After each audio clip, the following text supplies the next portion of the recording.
الحمد لله الحمد لله رب العالمين، والصلاة والسلام على سيد الأنبياء والمرسلين وعلى آله وأصحابه أجمعين। বন্ধুরাই আমার, ভাইরাই আমার, বাংলার জমিনে যে সমস্ত আউলিয়া কিরামগণ ইসলাম প্রচার ও প্রসার করেছেন, তাদের মধ্যে হযরত শাহ সুফি সদরুদ্দীন আহমদ শাহিদ রহমাতুল্লাহ আলাইহি ছিলেন অন্যতম। আজ আমরা জানব উপমহাদেশে ইসলাম প্রচার ও জাতি ধর্ম নির্বিশেষে সকলের কাছে ইসলামের মর্যাদাকে সুউচ্চ সমুন্নত রাখার জন্য যারা অবসরণীয় অবদান রেখেছেন, কুতুবুল আখতাব, আশিক রাসূল, মাশউক ইলাহি হযরত শাহ সুফি সদরুদ্দীন আহমদ রহমাতুল্লাহ আলাইহি শহীদ রহমাতুল্লাহ আলাইহির জীবনী সম্পর্কে, কারণ তিনি আউলিয়া কিরামদের অন্যতম। তিনি ছিলেন 19 শতাব্দীর বাংলা আসামের ক্ষণজন্ম মহাপুরুষ। আজ আমরা এই মহান ওলির জীবনের নানা দিক নিয়ে আলোচনা করব ইনশাআল্লাহ। হযরত শাহ সুফি সদরুদ্দীন আহমদ আজ শহীদ রহমাতুল্লাহ আলাইহি বাংলাদেশের খুলনা বিভাগের যশোর বর্তমান মাগুরা জেলার শালিখা উপজেলার অন্তর্গত হরিতলা পোস্ট অফিসের আওতাধীন গঙ্গারামপুর গ্রামের এক সম্ভ্রান্ত মুসলিম ও উচ্চ জমিদার বংশে ইংরেজি 1864 সালে জন্মগ্রহণ করেন। তার পিতার নাম মরহুম মোহাম্মদ মিনহাজউদ্দিন বিশ্বাস। তিনি পেশাগতভাবে সুদক্ষ সেটেলমেন্ট আমিন ছিলেন। সুফি সদরুদ্দীন আহমদ রহমাতুল্লাহ আলাইহি ছোটকাল থেকে তীক্ষ্ণ মেধার অধিকারী ও বিদ্যানুরাগী ছিলেন। প্রাথমিক শিক্ষা স্বীয় পিতার মাতার কাছে থেকে লাভ করেন। পরবর্তীতে যশোর জেলা স্কুল থেকে 18 বছর বয়সে এন্ট্রান্স, বর্তমানে এসএসসি কৃতিত্বের সাথে পাশ করেন। ইংরেজি ভাষায় তার দখল ছিল যথেষ্ট। কথিত আছে একবার বিদেশি অফিসারদের সাথে অনর্গল ইংরেজি ভাষায় কথা বলে 1000 টাকা পুরস্কৃত হয়েছেন। শাহ সদরুদ্দীন আহমদ রহমাতুল্লাহ আলাইহি ম্যাট্রিক তথা এসএসসি পাশ করার পর 20 বছর বয়সে পুলিশের চাকরি গ্রহণ করেন এবং 3 বছর পর পদোন্নতি হয়ে অফিসার পদে নিযুক্ত হন। পুলিশের চাকরি করলেও তিনি ছিলেন আল্লাহ ফিরো উন্নত চরিত্রের অধিকারী। পরবর্তীতে তিনি চাকরি থেকে পদত্যাগ করে ইলমে তাসাউফ অর্জনে ব্রত হন। চাকরিরত অবস্থায় জনক এক আল্লাহর ওলি তার নিকট কিছু ময়লা কাপড় রেখে যান। তিনি কাপড়গুলোকে পরিষ্কার করে রেখে দেন। কিছুদিন পরে আল্লাহর ওলি আসলেন।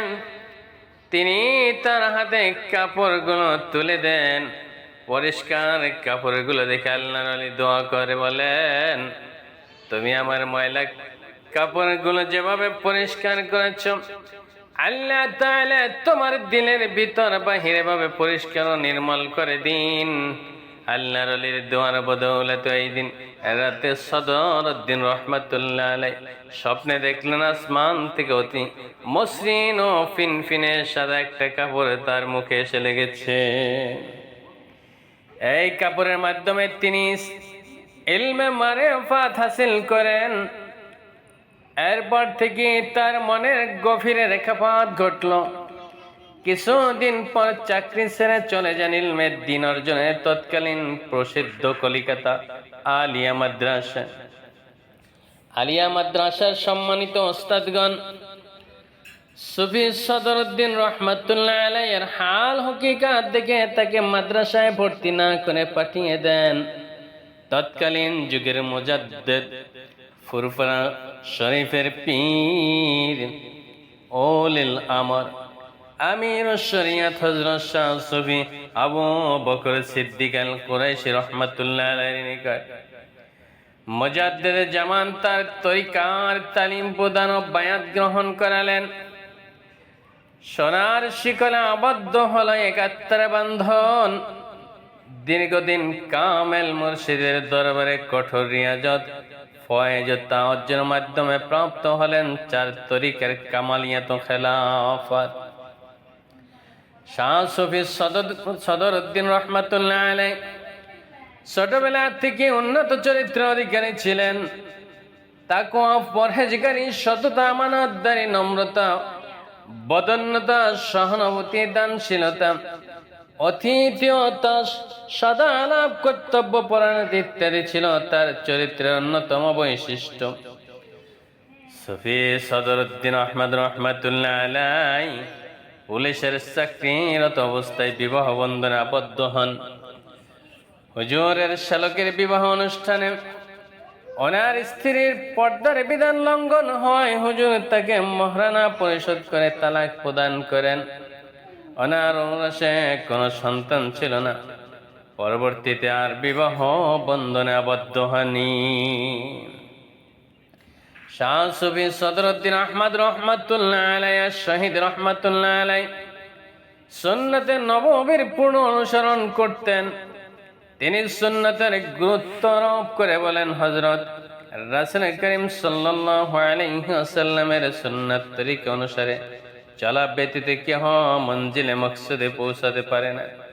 সর্বদা তিনি মাথায় টুপি, সাদা নিসপেসা গোল জামা, পায়জামা ও ঢিলাঢালা পোশাক পরিধান করতেন। তিনি তার লিখিত ওলি বিবির কাহিনী কিতাবের শুরুতে ওসিয়তনামায় লিখেন, তোমরা জুমার নামাজ পড়বে, রোজা রাখবে, যদি আল্লাহ তাআলা মালদারি করেন তবে হজ করিবে, যাকাত দিবে, কুরবানি করিবে। শিরক ও কুফর বিদআতের কার্য কখনো করিবে না। দাড়ি লম্বা রাখিবে, মোচ কাতরাইয়া ছোট রাখিবে। ইংরেজি 1905 থেকে 1911 সালে মহাত্মা গান্ধী স্বদেশী আন্দোলনে হিন্দুদের সঙ্গে মুসলমানরাও বন্দে মাতরম অর্থাৎ আমি মায়ের পূজা করতেছি, আরাধনা করতেছি এই ধ্বনি উচ্চারণ করত। সুফি সদরুদ্দিন রহমাতুল্লাহ আলাইহি তখন ফতোয়া দেন, মুসলমানদের জন্য বন্দে মাতরম বলা হারাম ও কুফর। তিনি আরো বলেন, আমরা মুসলমান, এক আল্লাহ ব্যতীত অন্য কারো বন্দেগী করি না এবং করতে পারি না। এই ফতোয়া নিয়ে বাংলা 1330 সনে সন্দ্বীপের মাওলানা ওয়াজিউল্লাহ রহমাতুল্লাহ আলাইহির সাথে বহাস মুনাজারা হয়। বহাসে মাওলানা ওয়াজিউল্লাহ রহমাতুল্লাহ আলাইহি পরাজিত হন এবং উক্ত ফতোয়া সমর্থন করেন।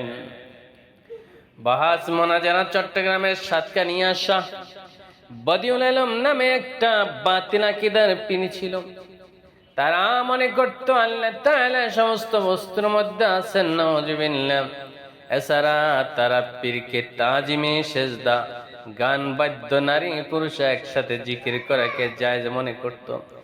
শাহ সুফি সদরুদ্দিন রহমাতুল্লাহ আলাইহি ও মাওলানা ওয়াজিউল্লাহ সন্দীপী রহমাতুল্লাহ আলাইহি বাংলা 1327 সালে তাদের সাথে বহাস করে বাতিল আকীদা দর্পচূর্ণ করেন। এছাড়াও সন্দ্বীপে টানা শাহ নামের এক ব্যক্তির মাজার ছিল। সেখানে মাজারের উপর গম্বুজ নানা অনইসলামিক কাজ হতো। সুফি সদরুদ্দিন রহমাতুল্লাহ আলাইহি স্থানীয় মুসলমানদের নিয়ে মাজারের গম্বুজ নিজ হাতে ভেঙে সকল শরীয়তের খেলাফ কাজ বন্ধ করে দেন। হযরত সুফি সদরুদ্দিন রহমাতুল্লাহ আলাইহি তিনি গ্রন্থ রচনা করেন। শাহ সুফি সদরুদ্দিন আহমদ রহমাতুল্লাহ আলাইহি মানুষদেরকে সঠিক ইসলামের নির্দেশনা দেওয়ার জন্য ছোট বড় মোট 18টি কিতাব রচনা করেন। যার পৃষ্ঠা সংখ্যা প্রায় 2000। তার মধ্যে ইলমে তাসাউফ, নকশবন্দিয়া, মুজাদ্দিদিয়া তরিকা, ইলমে তাসাউফ, কাদরিয়া তরিকা, ইলমে তাসাউফ, সিস্তিয়া তরিকা, বিবিও শহরের কর্তব্য প্রথম ও দ্বিতীয় ভাগ, সন্দীপের টনা শাহের মাজার ও মুকদ্দমার বৃত্তান্ত, মুসলমান দিগের জন্য বন্দে মাতরম বলা হারাম ও কুফর। আমার প্রাণের রাসূল নবী মুহাম্মদ রাসূলুল্লাহ সাল্লাল্লাহু আলাইহি ওয়াসাল্লাম, আল্লাহ তাআলার তারিফ প্রথম ও দ্বিতীয় ভাগ, ওলি বিবির কাহিনী, ফেনী মুনাজার উর্দু বাংলা ভাষায়, তানকিহাত সানিয়া, আকায়েদুল ইসলাম, বুজুর্গ নামা, ফজিলতে কুরবানি, শিরক, দফের ফতোয়া ইত্যাদি গ্রন্থগুলো তিনি রচনা করেছেন। হযরত শাহ সুফি সদরুদ্দিন আহমদ রহমাতুল্লাহ আলাইহি বায়াত গ্রহণ করে পবিত্র মক্কাতুল মুকাররমা মদিনাতুল মুনাওয়ারা গিয়ে 2 বার হজ ব্রত পালন করেন। ফুরফুরা শরীফের পীর মুজাদ্দিদ জামান রহমাতুল্লাহ আলাইহি থেকে সদরুদ্দিন আহমদ রহমাতুল্লাহ আলাইহি ইলমে তাসাউফ শিক্ষা গ্রহণ করে দীর্ঘ 6 বছর বাড়িতে অবস্থান করে ইলমে দ্বীন অর্জন করে পুনরায় আপন মুর্শিদের দরবারে আসেন। ফুরফুরা শরীফে এসে খিদমতের নিয়তে লাকড়ি কাটা শুরু করলে মুজাদ্দিদ জামান রহমাতুল্লাহ আলাইহি অগ্রসর হয়ে বললেন, বাবা সদরুদ্দিন, আল্লাহ পাক আপনাকে লাকড়ি কাটার জন্য সৃষ্টি করেন নাই, বরং আপনাকে সৃষ্টি করা হয়েছে মানুষের হেদায়েতের জন্য। অতঃপর তিনি হজ থেকে এসে হেদায়েতের দাওয়াত নিয়ে বার্মা তথা মায়ানমারে, রেঙ্গুন, আসাম, যশোর, পাবনা, বগুড়া, রংপুর, দিনাজপুর, খুলনা, বরিশাল, কুমিল্লা, নোয়াখালী, ফেনী, চট্টগ্রাম প্রভৃতি অঞ্চলে ছুটে যান। বর্তমান বার্মাতে অবস্থানকালে অসংখ্য মানুষ তার হাতে কালেমা পড়ে ইসলামের সুশীতল ছায়াতলে আশ্রয় গ্রহণ করেন। তিনি মাদ্রাসা ও খানকা প্রতিষ্ঠা করেন। সমাজের সর্বস্তরে ইসলামের সঠিক মর্মবাণী সকলের নিকট পৌঁছে দেওয়ার জন্য সুফি সদরুদ্দিন রহমাতুল্লাহ আলাইহি অসংখ্য মাদ্রাসা, মসজিদ, মক্তব ও খানকা প্রতিষ্ঠা করেন।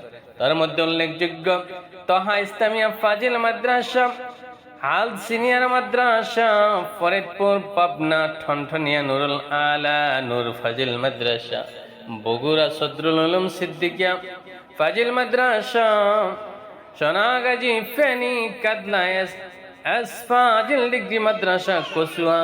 এছাড়া হুজুরের ইন্তেকালের পর স্মৃতি স্মরণে গঙ্গারামপুর সদরিয়া দাখিল মাদ্রাসা, গজারিয়া শাহ সুফি সদরুদ্দিন আহমদ রহমাতুল্লাহ আলাইহি ইসলামিয়া দাখিল মাদ্রাসা, দাগনভূঞা, ফেনী সহ সারা দেশে অসংখ্য মাদ্রাসা, মসজিদ, হেফজখানা, ইতিমখানা, খানকা ও দ্বীনি শিক্ষা প্রতিষ্ঠা করেন। তার সমসাময়িক পীরদের মধ্যে ছিল মুজাদ্দিদ জামান আবু বকর সিদ্দিক আল কুরাইশি রহমাতুল্লাহ আলাইহি। প্রায় 552 জন খলিফা ছিলেন। ওনারা সকলে তার সমসাময়িক ছিলেন। বিশেষত শাহ সুফি আব্দুল হাই সিদ্দিক রহমাতুল্লাহ আলাইহি, শাহ সুফি আবু জাফর সিদ্দিক রহমাতুল্লাহ আলাইহি, আল্লামা নিসারউদ্দিন আহমদ রহমাতুল্লাহ আলাইহি, আল্লামা রুহুল আমিন বসিরহাটি রহমাতুল্লাহ আলাইহি, শাহ সুফি আব্দুর রহমান হানাফি রহমাতুল্লাহ আলাইহি, শাহ সুফি খন্দকার আব্দুল হামিদ রহমাতুল্লাহ আলাইহি, ডক্টর মোহাম্মদ শহীদুল্লাহ রহমাতুল্লাহ আলাইহি, পীর প্রফেসর আব্দুল খালিক রহমাতুল্লাহ আলাইহি, মাওলানা মুইজউদ্দিন হামিদ রহমাতুল্লাহ আলাইহি, মাওলানা আজিমউদ্দিন রহমাতুল্লাহ আলাইহি, মাওলানা আব্দুল মাবুদ মদিনপুরি রহমাতুল্লাহ আলাইহি, সুফি হাতেম আলী বাগদাদি রহমাতুল্লাহ আলাইহি, সুফি আব্দুল গনি রহমাতুল্লাহ আলাইহি, শাহ সুফি তুয়াজউদ্দিন রহমাতুল্লাহ আলাইহি, মাওলানা আব্দুল আলী এনায়েতপুর রহমাতুল্লাহ আলাইহি, মাওলানা ওয়াজিউল্লাহ সন্দীপ রহমাতুল্লাহ আলাইহি, সুফি তোফায়েল আহমদ রহমাতুল্লাহ আলাইহি, সুফি হাফেজ সৈয়দ বশিরউদ্দিন রহমাতুল্লাহ আলাইহি, সুফি তাজাম্মুল হোসেন সিদ্দিক রহমাতুল্লাহ আলাইহি, মাওলানা বদরুদ্দিন রহমাতুল্লাহ আলাইহি সহ প্রমুখ মহান ব্যক্তিবর্গ ছিলেন। তার সমসাময়িক খলিফা মুরিদবৃন্দ হাফিজুল হাদিস আল্লামা রুহুল আমিন বসিরহাটি রহমাতুল্লাহ আলাইহি কর্তৃক লিখিত ফুরফুরা শরীফের মুজাদ্দিদে জামান রহমাতুল্লাহ আলাইহির বিস্তারিত জীবনী বইতে লেখা হয়েছে হযরত সুফি সদরুদ্দিন মুস্তাবার আল্লাহর ওলি, তার সহস্র সহস্র মুরিদ আছে। উল্লেখযোগ্য কয়েকজন খলিফা মুরিদদের নাম আমরা এখন তুলে ধরলাম। কুতুবুল ইরশাদ প্রফেসর আল্লামা আব্দুল খালেক রহমাতুল্লাহ আলাইহি, সুফি জৈনুল আবিদিন রহমাতুল্লাহ আলাইহি, ওনারা প্রথম সদরুদ্দিন রহমাতুল্লাহ আলাইহির হাতে বায়াত গ্রহণ ও খেলাফত লাভ করেন। পরবর্তীতে মুজাদ্দিদে জামান রহমাতুল্লাহ আলাইহির কাছ থেকে খেলাফত প্রাপ্ত হন। এছাড়া মাওলানা হাবিবুল্লাহ, প্রফেসর নুরুল আফসার, মাওলানা বজলুর রশিদ রহমাতুল্লাহ আলাইহি, মৌলভী আশিক এলাহি, সুফি নুরুদ্দিন হক রহমাতুল্লাহ আলাইহি, মাওলানা আব্দুল গফুর বরিশালী, মাওলানা বজলুল কারি, মাওলানা নূর বক্স, প্রফেসর কাজী জামালুল্লাহ, মাওলানা বজলুর রশিদ সুফি, আব্দুল ওয়াহিদ কালিমি রহমাতুল্লাহ আলাইহি, সুফি আব্দুল বারী রহমাতুল্লাহ আলাইহি প্রমুখ মহান সাধকগণ ছিলেন তার খলিফা। হযরত সদরুদ্দিন রহমাতুল্লাহ আলাইহির কিছু কারামত কশফ সম্পর্কে আমরা জানবো। কুতুবুল ইরশাদ প্রফেসর আব্দুল খালেক রহমাতুল্লাহ আলাইহি শিক্ষকতার শুরুতে ফেনী কলেজের অধ্যাপক ছিলেন। ফেনী শহরে তৎকালীন প্রায় হযরত শাহ সুফি সদরুদ্দিন আহমদ শাহিদ রহমাতুল্লাহ আলাইহি তালিমি জলসা হইত। একদিন ঘটনাক্রমে সুফি সাহেব হুজুর রহমাতুল্লাহ আলাইহির সাথে প্রফেসর হুজুর রহমাতুল্লাহ আলাইহির সাক্ষাৎ হয়। তখন তিনি পীর মুরিদ সম্পর্কে তেমন একটা ভালো মত পোষণ করতেন না।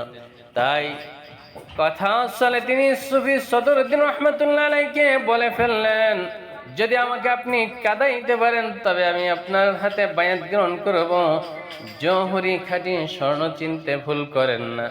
তাই কথা দীর্ঘ না হযরত শাহ সুফি সদরুদ্দিন রহমাতুল্লাহ আলাইহি রাজি হলেন। হুজুর বললেন, বাবা আপনি একদিন আমার তালিমি জলসা আসবেন, দেখা যাক আল্লাহ তাআলা আপনার জন্য কি ব্যবস্থা করেন। কিছুদিন পর ফেনী শহরে এক বাড়িতে সুফি সদরুদ্দিন আহমদ রহমাতুল্লাহ আলাইহির তালিমি জলসা ছিল।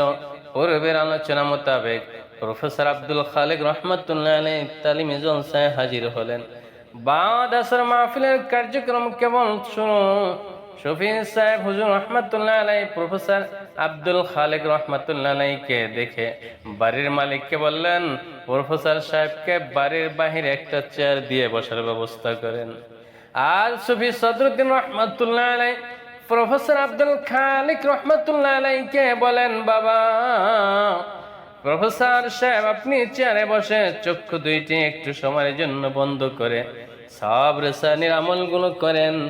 পাখি শিকারী যেমন বৃক্ষ শাখায় পাখিকে লক্ষ্য করিয়া গুলি নিক্ষেপ করেন, যে কাজ হয় ঠিক তেমনি চক্ষু বন্ধের পর পর হযরত সুফি সদরুদ্দিন রহমাতুল্লাহ আলাইহির তালিম তাওয়াজ্জুর ফলে প্রফেসর আব্দুল খালেক রহমাতুল্লাহ আলাইহি চেয়ার হইতে পরে দীর্ঘ 3 ঘন্টা যাবত অচেতন ও তন্ময় অবস্থায় ছিলেন।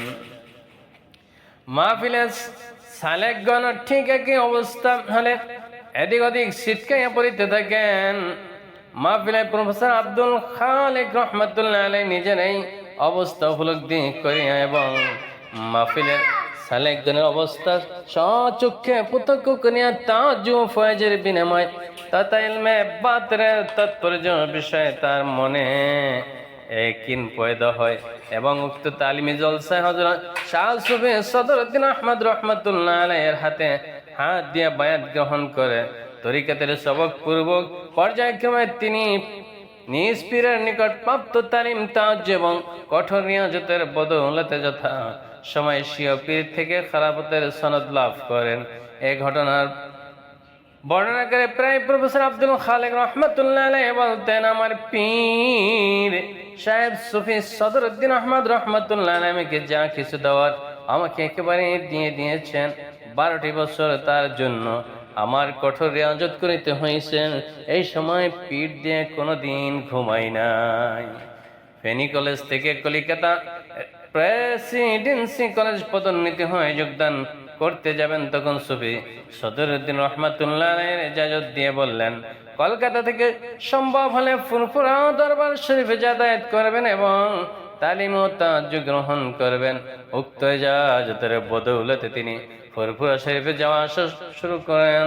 কিছুদিন যাওয়া আসার পর স্বীয় প্রিয় অনুমতি নিয়ে ফুরফুরা শরীফের পীর মুজাদ্দিদে জামান হযরত আবু বকর সিদ্দিক আল কুরাইশি রাহমাতুল্লাহ আলাইহির হাতে বায়াত গ্রহণ করেন।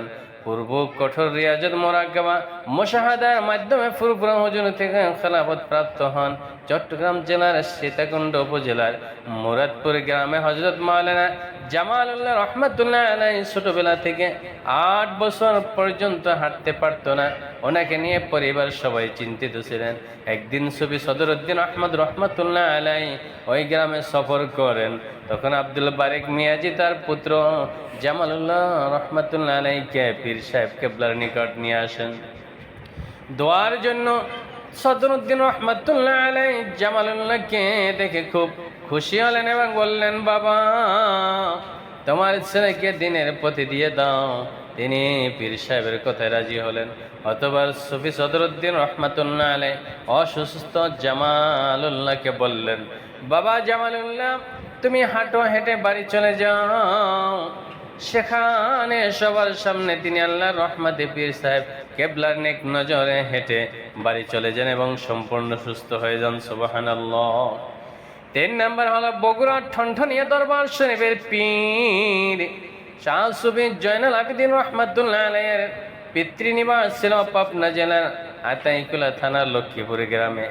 একবার সুফি সদরউদ্দিন রহমাতুল্লাহ আলাইহি শেখপুর মাদ্রাসার বার্ষিক ইসলাম সব মাহফিলে তাশরিফ আনলেন।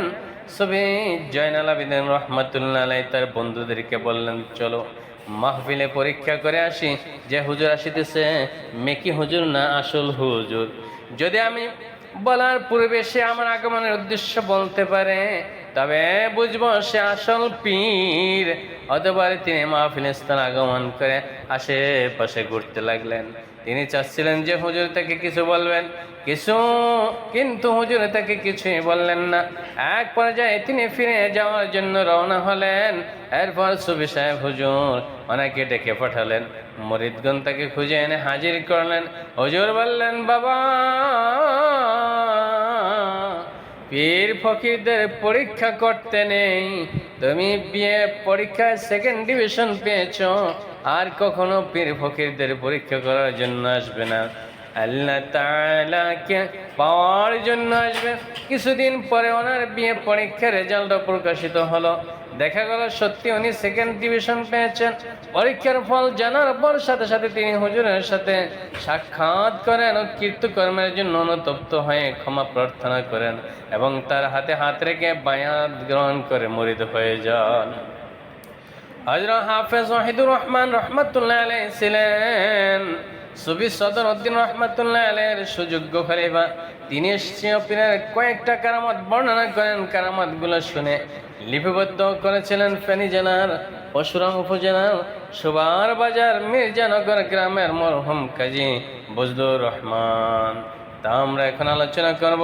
ফেনী শহরে তমিজিয়া মসজিদে সুফি সদরউদ্দিন রহমাতুল্লাহ আলাইহি সন্দীপের মাওলানা ওয়াজিউল্লাহ রহমাতুল্লাহ আলাইহির সাথে একটি মাসালা নিয়ে মতনৈক্য হয়। সুফি সাহেব হুজুর বললেন এটা জায়েজ নেই, মাওলানা সাহেব বললেন জায়েজ। তখন মাওলানা সাহেব ফতোয়া লেখা আরম্ভ করলো। সুফি সাহেব হুজুর মসজিদের এক পাশে বসা ছিলেন। তিনি বললেন, মাওলানা সাহেব, আপনি ভুল ফতোয়া লিখতেছেন।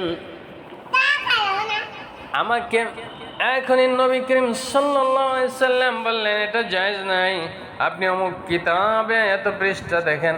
তখন মাওলানা সাহেব ওই কিতাব দেখে বুঝলেন ওনার মাসালা ভুল ছিল। কতবার আল্লাহর ওলি হলে আল্লাহর নবীর সাথে সরাসরি সাক্ষাতের মাধ্যমে একটি অমীমাংসিত বিষয়কে সহজে মীমাংসা করে নিলেন। সুফি সদরউদ্দিন আহমদ রহমাতুল্লাহ আলাইহিকে এক গরিব মুরিদ দাওয়াত করে বাড়িতে আনলেন। দাওয়াত খাওয়ার পরে বিদায় নিয়ে হুজুর কিছু দূর গেলেন। তখন ওই গরিব মুরিদের অন্তরে জ্বালা বলা শুরু হইল, হায়, আমি হুজুরকে উপযুক্ত খেদমত করতে পারিনি। তখন সুফি সাহেব হুজুর দৌড়াইয়া মুরিদের কাছে ডেকে আনলেন এবং বললেন, বাবা, আপনি কোনো চিন্তা করবেন না। সুফি সাহেব টাকা চায় না, মন চায়। আপনার মন পাওয়া গেল। তখন গরিব মুরিদ খুশি হয়ে গেল। ফেনী জেলার পরশুরাম উপজেলার ধানীকুণ্ডা চিতলিয়া গ্রামে 1943 সালে জাপান ব্রিটিশের যুদ্ধের সময় আর প্লেনের ঘাঁটি প্রোগ্রাম হয়েছিল। তখন গ্রামবাসী সুফি সাহেব হুজুরকে দাওয়াত দিয়ে দোয়ার আয়োজন করেছিলেন। তৎক্ষণাৎ ধানীকুণ্ডা চিতলিয়া গ্রাম থেকে ঘাঁটি উঠাইয়া পূর্ব দিকে শনিয়া গ্রামে ঘাঁটি প্রোগ্রাম হয়। তখন আবার শনিয়াবাসী সুফি সাহেব হুজুরকে দোয়ার জন্য আনার চেষ্টা করেন। হুজুর তখন বলেছিলেন, আমি ঘাটের বৈদ্য নাকি? ওনারাই হুজুর আমরা আর আসেনি। একদিন সুফি সাহেব হুজুর এক মুরিদের দাওয়াত করল। হুজুরের মেহমানদারের জন্য মুরিদ অংশীদার পুকুর থেকে মাছ উঠালো। খাবার পরিবেশনের সময় মুরিদ জানতে চাইল, হুজুর তাকওয়া কি? তখন সুফি সাহেব হুজুর উত্তর দিয়েছিলেন, তাকওয়া অর্থ হলো আপনার পুকুরের মাছের সাথে আমার হাত না লাগানো। সুবহানাল্লাহ, আল্লাহ পাক আমাদেরকে এই থেকে শিক্ষা গ্রহণ করার তৌফিক দান করুন। ইন্তেকাল হযরত শাহ সুফি সদরুদ্দিন রহমাতুল্লাহ আলাইহি এর কাছে আল্লাহর পক্ষ থেকে ইলহাম হতো যে কোনো কাজের ঠিক তেমনি 1944 সালে রেঙ্গুন থাকাকালীন আল্লাহর পক্ষ থেকে ইলহাম হলো জাপান কর্তৃক রেঙ্গুনে বোমা পড়বে, জাপান ও ব্রিটিশ এই যুদ্ধে ধ্বংস হয়ে যাবে। ইলহামের নির্দেশ প্রাপ্ত হয় তিনি তার কাফেলাকে নিয়ে চট্টগ্রাম হয়ে ফেনীতে চলে আসেন। তিনি আসার কিছুদিন পর রেঙ্গুনে বোমা পড়েছে। ওই ঘটনায় অসংখ্য লোক হতাহত হয়েছে। ইন্তেকালের 1 বছর আগে পুনরায় ইলহাম হলো এক জায়গা সবরের সাথে 6 মাস অবস্থান করতে হবে। ইন্তেকালের পূর্বে পায়খানা প্রস্রাব বন্ধ হয়ে যাবে। চৈত্র মাসের 26 তারিখ ইন্তেকাল করবেন। ইন্তেকাল কোথায়, কিভাবে হবে, দাফন কোথায় হবে, সব কিছু তিনি জানতে পারলেন। সুবহানাল্লাহ। তিনি সর্বদা মনের ভিতর লালন করতেন শাহাদাতের অমীয় সুদা পানের। আল্লাহ তাআলা মকবুল বান্দা সেই ইচ্ছাটুকু পূরণ করেছেন। রেঙ্গুন থেকে ফিরে ফেনীতে অবস্থানকালীন সময় জাপানি বিমান থেকে নিক্ষেপিত বোমার একটি ছোট অংশ তার ডান পায়ের নিচে লেগে আঘাতপ্রাপ্ত হন। আঘাতের বিষক্রিয়া সারা শরীরে ছড়িয়ে পড়লে বেশ কিছুদিন অসুস্থ ছিলেন। একদিন আসরের নামাজের আগে স্থানীয় কবিরাজ মুরিদকে বললেন, বাবা, বোমার একটি অংশটা নিয়ে কবরে যাওয়া ঠিক হবে না। আমি যখন নামাজ দাঁড়াবো তখন আপনি আমার পায়ে বোমার যে অংশটা প্রবেশ করেছে তা বের করে নেবেন। পীরের হুকুমে মুরিদ কাজটা যথাযথ করলেন। শাহ সুফি সদরুদ্দিন রহমাতুল্লাহ আলাইহি ইংরেজি 1944 সালের 9 এপ্রিল, বাংলা 1350 সালের 26 চৈত্র, হিজরি 1363 সালের 15 রবিউল সানি রোজ জুমাবার হাজার হাজার ভক্ত মুরিদ মুত্তাকিন আত্মীয় স্বজন মুসলমান জাতিকে শোক সাগরে ভাসিয়ে ফেনীর দাগনভূঞা উপজেলার গজারিয়া গ্রামে মাওলানা হাবিবুল্লাহ রহমাতুল্লাহ আলাইহির বাড়িতে ইন্তেকাল করেন। ইন্না লিল্লাহি ওয়া ইন্না ইলাইহি রাজিউন। ইন্তেকালের সময় তার বয়স হয়েছিল প্রায় 80 বছর। বাংলাদেশের চট্টগ্রাম বিভাগের অন্তর্গত ফেনী জেলা দাগনভূঞা উপজেলা নিবৃত গজারিয়া গ্রামে মাওলানা হাবিবুল্লাহ রহমাতুল্লাহ আলাইহির বাড়ির সম্মুখে মাজার শরীফের অবস্থান। এখানে তার স্মৃতি বিজড়িত নাম অনুসারে কমপ্লেক্সের অধীনে মাদ্রাসা, মসজিদ ও এতিমখানা, হেফজখানা পরিচালিত হয়ে আসছে। প্রত্যহ দেশ বিদেশ থেকে অসংখ্য লোক তার রোহানি দোয়া ও ফয়েজ তাজ হাসিনের জন্য এই মহানলীর জিয়ারতে আসেন। আল্লাহ রহমত শুরু থেকে এখন পর্যন্ত মাজার শরীফটি সকল প্রকারের বেদাত ও শরিয়ত নিষিদ্ধ কাজ থেকে মুক্ত। আলহামদুলিল্লাহ। প্রতি বছর 26 চৈত্র 9 এপ্রিল তার ইন্তেকাল বার্ষিক উপলক্ষে সালে সব ও মাজার শরীফ কমপ্লেক্সের উদ্যোগে ফেব্রুয়ারি মাসের শেষ শুক্র ও শনিবার 2 দিন ব্যাপী বার্ষিক মাহফিল অনুষ্ঠিত হয়। আল্লাহ রাব্বুল আলামিন এই মহান অলির উসিলায় আমাদেরকে সকলকে যেন কবুল করেন, মাফ করেন এবং জান্নাতের ফেরদাউসের অধিবাসী হিসাবে কবুল করেন। আমিন আমিন। আসসালামু আলাইকুম ওয়া রাহমাতুল্লাহি ওয়া বারাকাতুহু।